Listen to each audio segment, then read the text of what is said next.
They said she'd crawl back by spring, but smoke rose from Dead Man's Spine and no one could explain it. For 6 months, the people of Harland Creek told themselves that Nora Prescott was dead. It was the only explanation that made sense. A woman alone, 31 years old, no horse worth riding, and no supplies beyond what she could carry on her back, walking north into Dead Man's Spine in the middle of August. The range had no water anyone knew of, no game trails, no timber worth cutting, just a crooked wall of pale stone that ran 14 miles east to west, rising in places to 2,000 feet, its ridgeline broken into columns that looked, from the valley floor, like the vertebrae of something enormous and long buried. Stay with me.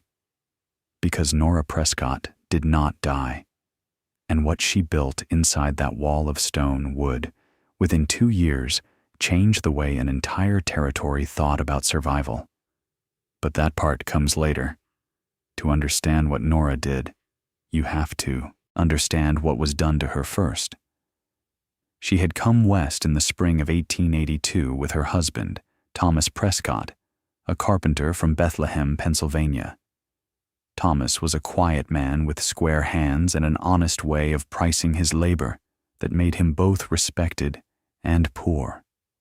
They had married in December of 1880, during a snowstorm that kept half the congregation home, and spent their first year saving every dollar Thomas earned framing houses along the Lehigh Valley line. When Thomas read a handbill advertising free quarter sections in Montana Territory, he showed it to Nora over supper and said, "We could build something real." Nora looked at the handbill, looked at the cramped room they rented above a feed store, and said, "Pack the tools." They settled a quarter section 6 miles south of Harland Creek, in a stretch of bunchgrass valley that the Prescotts believed, because they had been told, was open range backed by federal survey. It was not. The Covington Land Syndicate held title to 3/4 of the surrounding acreage, and Alistair Covington himself had made it known that small holders were not welcome. Not because they threatened him, because they cluttered things. Covington ran cattle on leased range from the territorial government, and independent farms meant fences, water disputes, and women at town meetings asking uncomfortable questions about grazing permits. Thomas built a cabin. He dug a well. He framed a barn that never got its roof, because in October of that year, while hauling timber from a creekside stand of lodgepole pine, a widowmaker branch broke loose from a dead spruce 60 feet above and struck him across the back of the skull. He was dead before Nora reached him. She was 29. The winter that followed was the loneliest Nora had ever known. She finished the barn roof herself, working in silence through the short, frozen days, her breath rising in pale columns against the gray sky. Her only companion was a half-grown dog she had found, shivering beneath the porch, 2 weeks after the burial. A rangy, gray-coated thing with amber eyes and a muzzle that looked more wolf than house pet. She called him Flint because he was hard and sharp and useful, and because he struck something in her that still made warmth. Flint did not bark. He watched. When she cried, he sat beside her and pressed his shoulder against her knee until the shaking stopped. When she worked, he lay near the door and followed her movements with those amber eyes, as though memorizing the way a person builds a life from nothing. By spring, Nora had 20 acres broken for planting. She had rebuilt the well casing, mended fences, and set out a kitchen garden using seeds her mother had packed into her trunk in Pennsylvania, seeds from her grandmother's village in Bavaria, where women had grown cabbage and root vegetables in cold mountain soil for 300 years. She planted potatoes, turnips, kale, and winter squash. She planted herbs her grandmother had pressed between the pages of a family Bible, yarrow, chamomile, sage. She understood soil in the way that women from old mountain villages understood it, not as dirt, but as a living system with temperature, moisture, and memory. Then the drought came. The summer of 1883 broke Harland Creek. The creek itself ran dry by July, not slowly, the way a stream thins in a normal dry spell, but suddenly, as though someone had closed a valve underground. 1 week, there was water ankle-deep over smooth stone. The next, there was cracked mud and silence. Cattle died in clusters along the banks, their ribs pushing through hides that looked like old canvas. Grass turned to straw. Wells dropped 10, 15, 20 feet. Men who had ranched the valley for a decade hauled water from a spring 9 miles east, in barrels that leaked half their load on the return, and still watched their herds thin.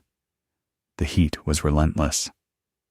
By August, the thermometer, on Ridley's mercantile porch, the only one in town, read 107 degrees 3 days running. Garden plots turned to powder.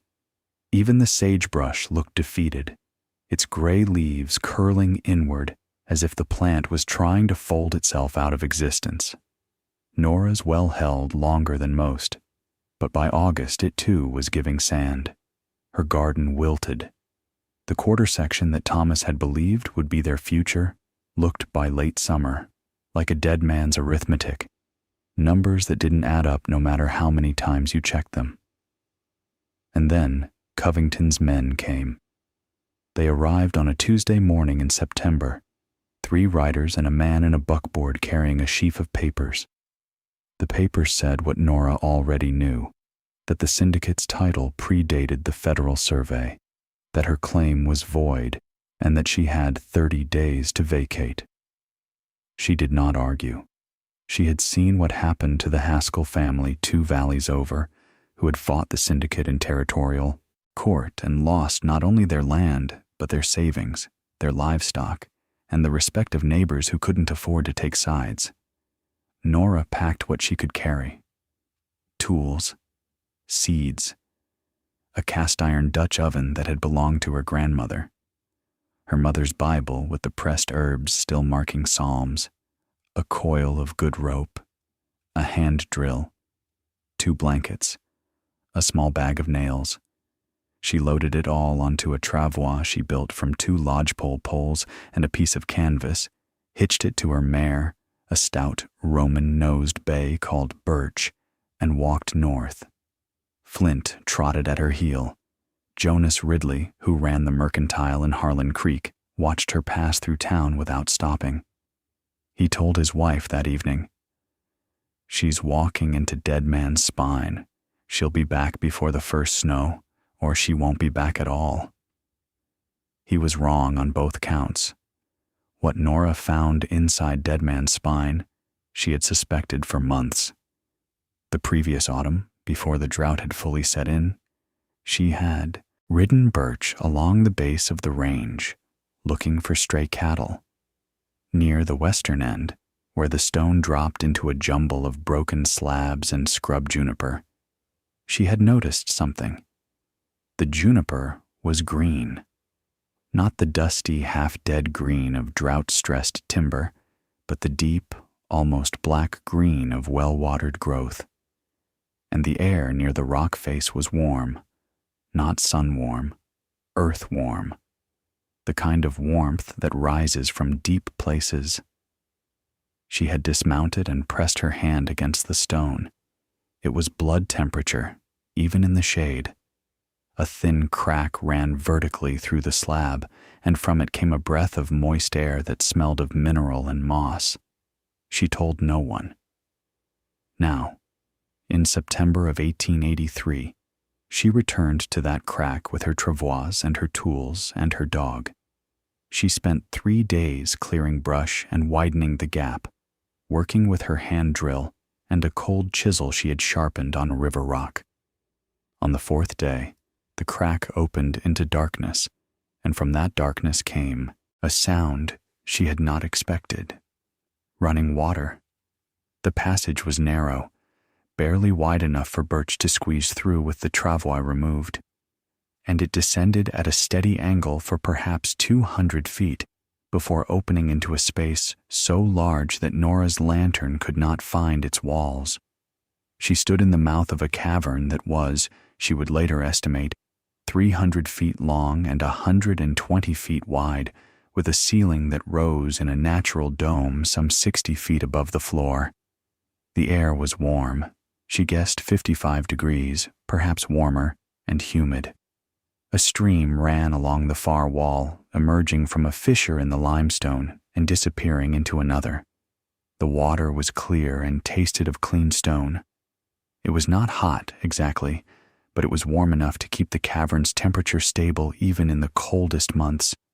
Underground springs, geothermal warmth rising through fractured rock, the same principle that kept hot springs steaming across the territories. Only here, the heat was gentler, diffused through acres of porous stone that acted like the walls of an enormous clay oven, holding and radiating warmth long after the surface had frozen. Nora set her lantern on a flat stone, sat down beside Flint, and did something she had not done in 11 months. She laughed. She worked alone for 4 months. The labor was enormous, and she approached it the way her grandmother had taught her to approach any task that seemed impossible, one piece at a time, in order of need. Her grandmother, Margaret, had farmed a steep hillside outside Berchtesgaden for 40 years, growing food in soil that most Bavarians said was too thin, too cold, and too high to bother with. She had terraced that hillside with nothing but stones and patience, and she had told young Nora, "The mountain doesn't care what people say about it. It only cares what you do with your hands. Water first."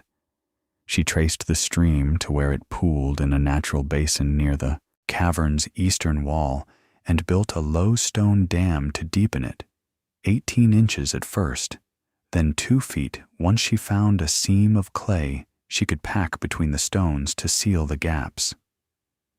She cut a channel from the pool along the cavern floor, lining it with flat stones carried from the stream bed, each one fitted and wedged until the channel held water without leaking, and directed the flow through a series of terraces she carved into the sloped ground using her spade, her hands, and a stubbornness that would have impressed granite. The water moved by gravity alone, flowing from the highest terrace to the lowest, where it drained back into the natural stream bed. No pump, no mechanism, just slope and stone and an understanding of how water wants to move, then soil. The cavern floor was mostly stone and mineral clay, not dead, but not ready for planting.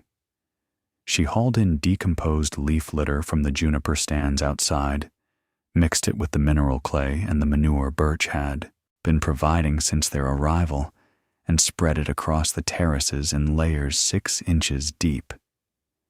She composted fish bones from the stream. The water held small trout that had never seen daylight, and worked them into the beds. Then light. This was the hardest problem. Her grandmother's gardens in Bavaria had managed short growing seasons, but they had still relied on sun. Nora had no sun.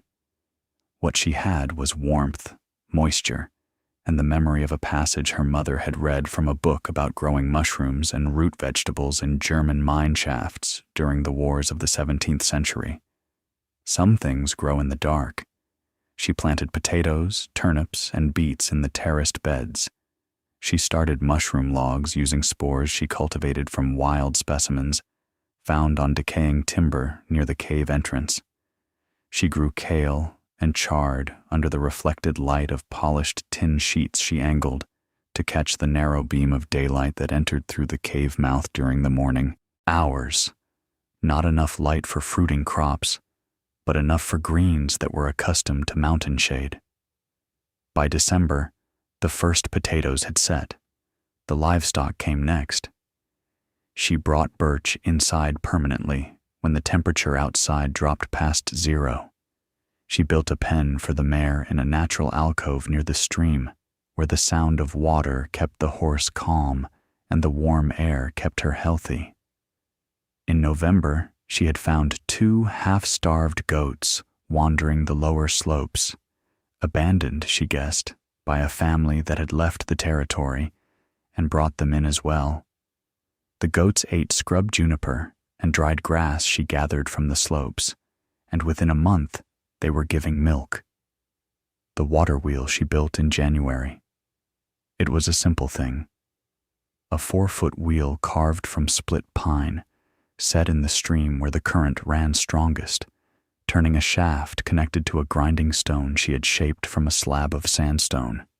It ground grain she did not yet have, but it also turned a crude bellows she rigged from canvas and pine slats, which pushed air through the deeper chambers where the goat pen stood and carried away the close animal smell.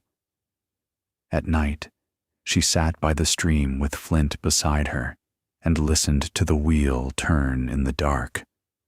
The sound was steady and purposeful, like a heartbeat, and it told her something she needed to hear, that she was not merely surviving, she was building. The rumors began in February. A trapper named Wilkes, crossing the eastern shoulder of Dead Man's Spine, reported seeing smoke rising from a crack in the rock. He told the story at Ridley's Mercantile, and Jonas Ridley laughed and said it was probably a seam of coal burning underground, which happened sometimes. A week later, a crow scout passing through reported faint lantern light flickering beneath the cliffs on the range's south face. This time, people paid more attention. Garrett Moss, who ran cattle on Covington's lease and considered himself the most practical man in Harland Creek, rode out to investigate.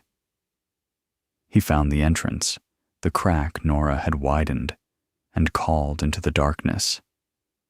When Nora's voice came back, calm and unhurried, inviting him in, Garrett said later that the hair on his neck stood straight up because he had been certain she was dead. He walked inside, and what he saw stopped him on the stone. Terraces of green, potatoes with their dark leaves spreading across beds of rich soil, kale and chard shining under angled tin reflectors, mushrooms growing in pale clusters on logs stacked along the wall, 2 goats chewing contentedly in a stone pen, a horse standing in a warm alcove, fat and glossy-coated, a grinding wheel turning slowly in a stream that had no business being inside a mountain, and Nora Prescott sitting beside a small fire, mending a piece of harness, Flint at her feet, looking up at Garrett with an expression that held no surprise and no resentment, only a kind of patient curiosity. "I'll be damned," Garrett said. "Coffee?" Nora asked. She poured him a cup from a pot she kept warm on a flat stone near the fire. The coffee was real. She had bought a 2-pound sack before leaving Harland Creek, and she used it sparingly, saving it for moments that deserved marking. Garrett sat on a stone and looked around the cavern for a long time without speaking. When he finally did, his voice was quiet. "You built all this yourself?" "Flint helped," Nora said.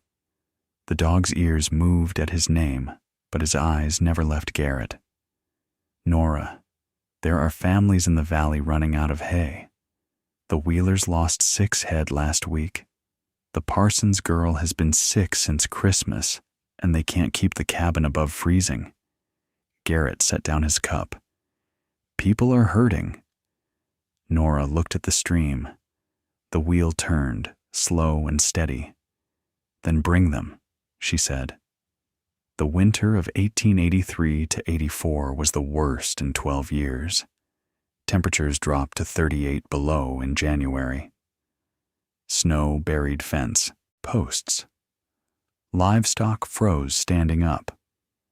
The Territorial Gazette would later call it the winter of Blue Death, for the color a man's skin turned before the end. 11 families came to Dead Man's Spine that winter. They came with children and old people and whatever they could carry. They came on foot and on horseback and in wagons that had to be abandoned at the base of the ridge because the trail was too narrow and steep. They came because Garrett Moss had gone back to Harland Creek and told them what he had seen, and because desperation makes believers out of skeptics faster than any argument. The Wheeler family came first, Martin Wheeler and his wife Ruth, with their 4 children, the youngest only 3 months old. The Parsonses came next, carrying Addie between them on a litter because the girl was too weak to walk. Frank Cotter came last, and he came with his hat in his hands and his eyes on the ground because he knew what he had done and he knew who he was asking for help. Nora turned no one away. She put them to work. She showed the men how to cut channels and build terraces. She showed the women how to plant in mineral-rich cave soil and how to use polished tin to stretch daylight into the deeper chambers. She showed the children how to tend the goats and collect mushrooms and how to listen to the sound of the stream to know whether the water table was rising or falling. She did not lecture. She demonstrated. And when Frank Cotter, a rancher who had once signed a petition to have Nora's claim voided in favor of the Syndicate, asked why she was helping people who had done nothing to help her, she said, "Knowledge isn't like gold, Frank. Gold gets smaller when you share it. Knowledge gets bigger." Frank didn't answer. He picked up a shovel and started digging a terrace. He did not put it down until the terrace was finished. By the end of February, the cavern held 43 people, 14 goats, 6 horses, 2 milk cows that the Parsons family had brought in, and a cat that appeared from somewhere and spent most of its time sleeping on a warm stone near the stream. The temperature inside the cavern never dropped below 52 degrees.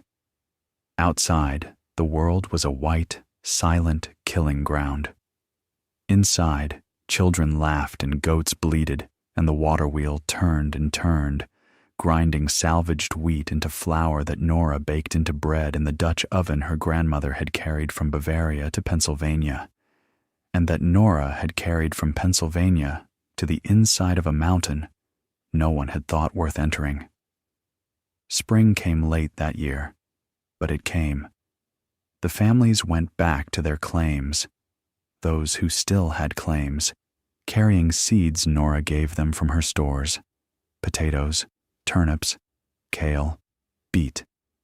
She wrote instructions on scraps of paper: planting depths, watering schedules, composting methods. Her handwriting was small and precise. The letters shaped the way her grandmother had taught her, each one a tool meant to carry weight. Not everyone was grateful. Alistair Covington called the cave settlement a squatter's camp inside a rock and petitioned the territorial government to declare the cavern public land under Syndicate management. The petition was denied. A territorial surveyor named Pratt had visited the cavern in March and filed a report stating that the improvements constituted a legitimate homestead claim under the mineral and agricultural provisions of federal law. The report also noted, with a dry precision that suggested Pratt had enjoyed writing it, that the cavern's agricultural output during the winter months exceeded that of any surface operation within 50 miles. Covington did not petition again. Jonas Ridley, who had predicted Nora would be back before first snow or not at all, walked the 14 miles from Harland Creek to Dead Man's Spine in April, stood inside the cavern for 20 minutes without speaking, and then said, "I owe you an apology, Mrs. Prescott." I said, "You were walking to your death. You were walking to something I don't even have a word for." "Home," Nora said. "The word is home." The years passed the way years do in hard country, in seasons and labor and small accumulations of knowledge. Nora expanded the cavern system. She discovered connecting chambers that extended nearly a quarter-mile into the mountain, each with its own microclimate, its own humidity, its own possibilities. In one, where the air was cooler and drier, she cured meat and stored grain.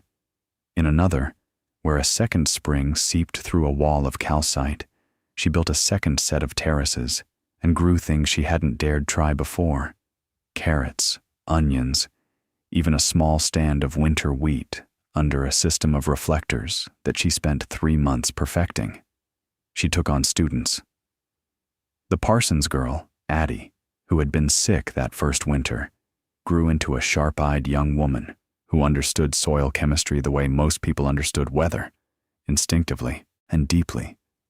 She could hold a handful of cave clay, rub it between her fingers, and tell you whether it needed more organic matter or more calcium before a single seed went in.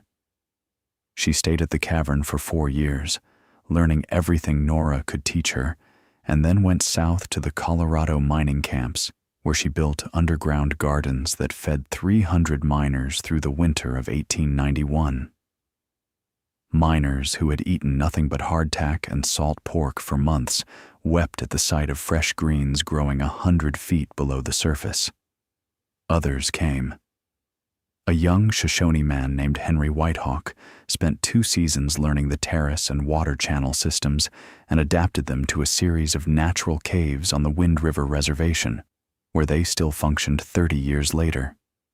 He told Nora that his own grandmother had known about warm caves, but that no one had ever built inside one the way Nora had, systematically, with channels and terraces and reflectors.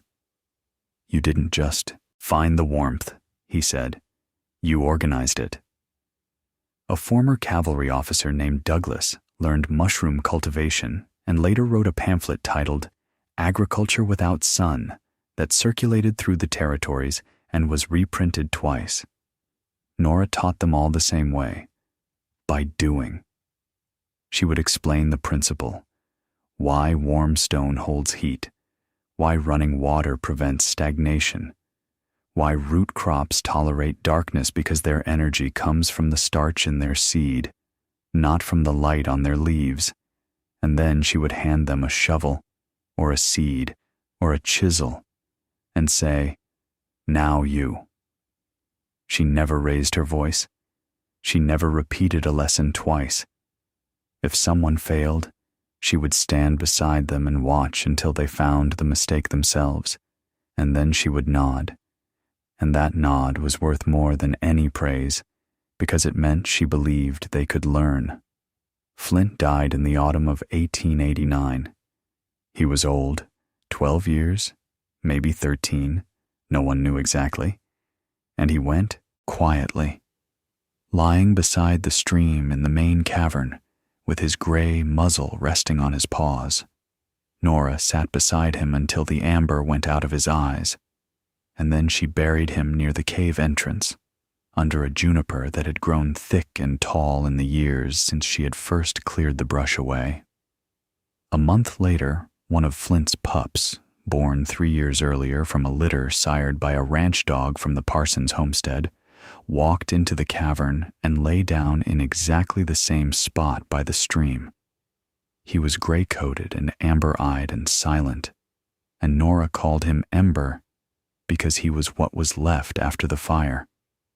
Birch had died the year before, but her foal, a bay mare Nora named Cedar, carried supplies up and down the narrow passage with the same patient, Roman-nosed steadiness her mother had shown. 22 years after Nora Prescott walked into Dead Man's Spine, a writer from the Cheyenne Daily Leader traveled to Harland Creek to see what he called, in a letter to his editor, the impossible farm. He found a woman of 53, sun-browned and calloused, with silver in her hair, and a steadiness in her gaze that made him, he later wrote, feel like he was being measured for something important. She showed him the cavern, now a complex of 8 connected chambers with terraced gardens, livestock quarters, a workshop, a schoolroom where she taught the children of families who had settled nearby, and a library of 47 books she had collected over 2 decades. The main cavern was warm and green and alive with the sound of water. The water wheel, rebuilt twice, improved each time, still turned in the stream, now powering not just a grinding stone and bellows, but a small saw and a device Nora had invented for shelling dried beans. Ember lay by the stream, watching. "Mrs. Prescott," the writer said, "what would you say to the people who forced you off your land, if you could say anything?" Nora thought about this.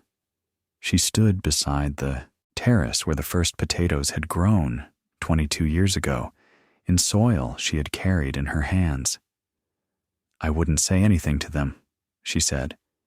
"They did what they did, and I did what I did. The point was never to punish anyone. The point was to build something that couldn't be taken." She paused, "and then to give it away."